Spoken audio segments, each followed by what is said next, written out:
Good evening. Good.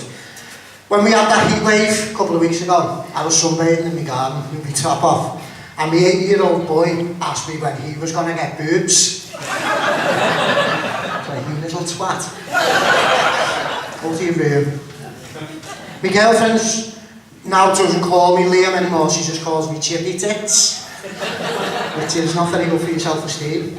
I'm 33 now, and when I met her, I was 24, and I think I was a 32-inch waist, and now I'm a 38. So it's almost like, not only has she ruined my life, but she's made me fat as well. All the blame's on her. I grew up by Anfield's ground, round that area, which is in the kind of 84, 85. It was like Mad Max. There was just stray dogs everywhere and stray kids everywhere. It was ridiculous. I had a couple of mates growing up, and what was quite evident when I was growing up was that not a lot of us had dads.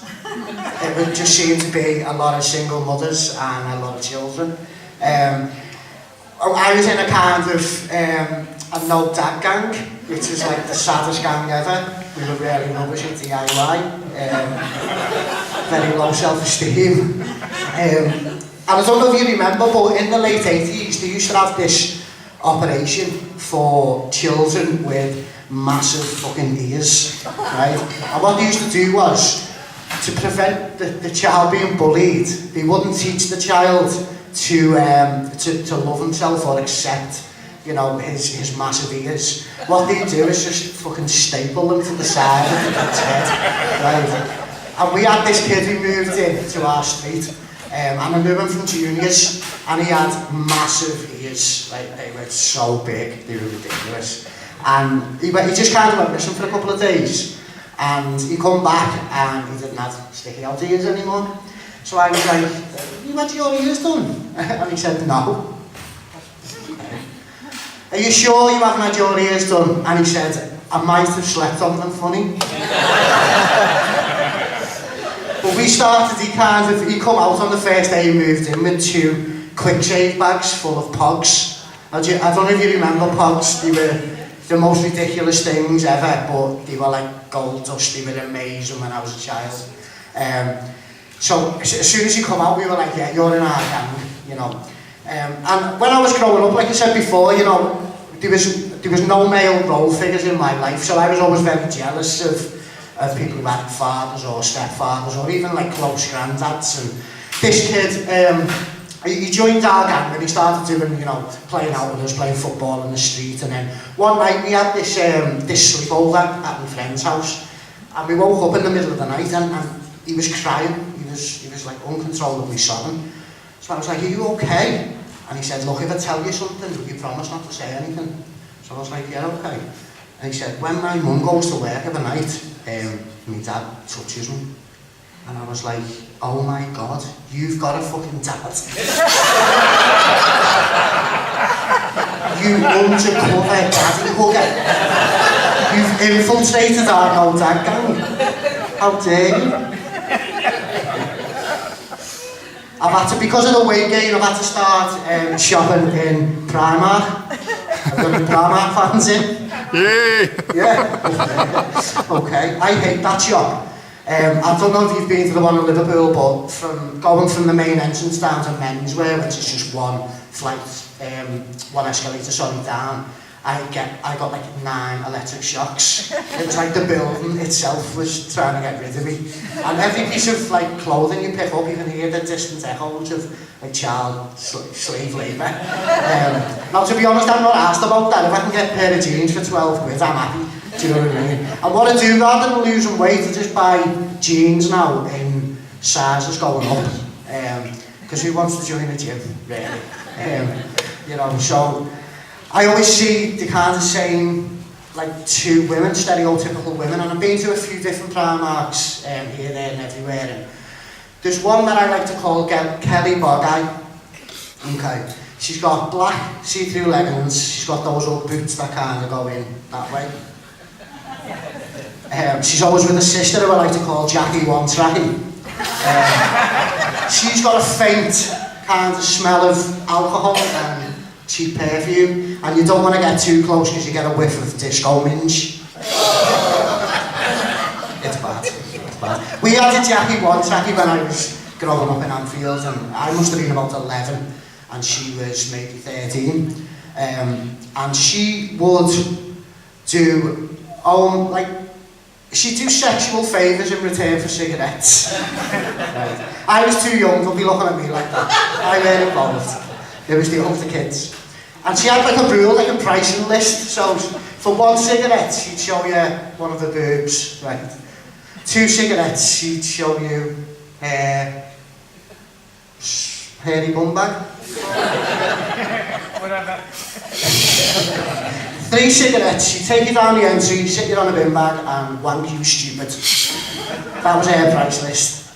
Anfield was great growing up. I don't really talk a lot about personal stuff on stage, but I work in mental health, and I've just recently done an exercise in work with we have a few residents who've got Alzheimer's. And Alzheimer's for me was really difficult to understand at first. But working with these two residents that we've got, I'm starting to understand it a bit more. Now, one of them, he's great. John, his name is. He's 92, and he was a pilot in the Air Force. And he drifts in and out of Alzheimer's, like day to day. Things can set him off, things can trigger him.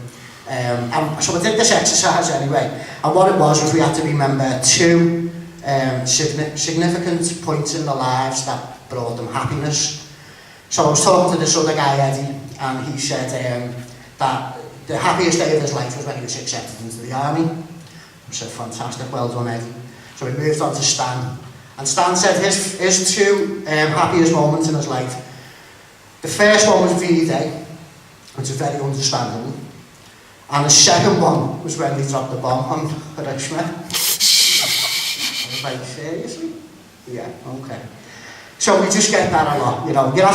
My morning briefings can be very entertaining, you know. Like some mornings I'll come in and I'll be getting a handover and the guy will say, you know, John's had his knob in the beans, you know, Dave's got half a beard and Barbara's took a shit in the garden. They can be my briefings some mornings. Now, what John likes to do is he likes to draw pictures of staff members naked. And he also likes to go to the dining room food board, and he whatever they're doing for lunch, he draws that staff member naked, rubbing that food on their genitals. So we had to have a word with him. Well, sorry, it was left to me to have a word with him in the office with our manager. Now, he sat quietly for about half an hour while we explained that this wasn't acceptable, that staff members shouldn't have to see these images. Now, he said one of the most awful things I've ever had said to me. He said, after half an hour of listening to this, he said, Liam, I said, yes. He said, I hope you get cancer. I was like, oh my God. And he said, and when you're walking home from the doctors after finding out to tell your family, I hope it rains. My brother's just started working with me actually. He's 15 years younger than me. Now he's one of them, like, he's a scally. He's hands down the pants, long hair, everything's yes, G, what's up lads and all that. He doesn't speak all week, you can phone him and he'll just go, yeah, in a bit. Everything's dead aggressive, in a bit. Unless he's out of a weekend, because that's when he takes cocaine. And then he decides to phone you at 3 o'clock in the morning and tell you that he's just seen a girl so beautiful that he'd like to throw her through a wall. I record all these conversations and tell him the next day, I can't remember any of them. But he used to play this game when he was a kid, and it was called Cobra, that's the name we give it. And I'd pretend to be a snake and he'd run away and I'd grab him. And I'd keep hold of him for so many seconds, and we played that for years. But now that he's out in the world and just getting off his cake every weekend. I was at a wedding not too long ago. It was a really posh do in Liverpool city centre. You know, the suit, the tuxedo and all that rubbish. And out the corner of my eye, this was a Saturday, I saw my brother coming in the door in rigger boots and a high-vis vest with no top on. Now I knew that because it was Saturday that he'd been out since Friday in them clothes.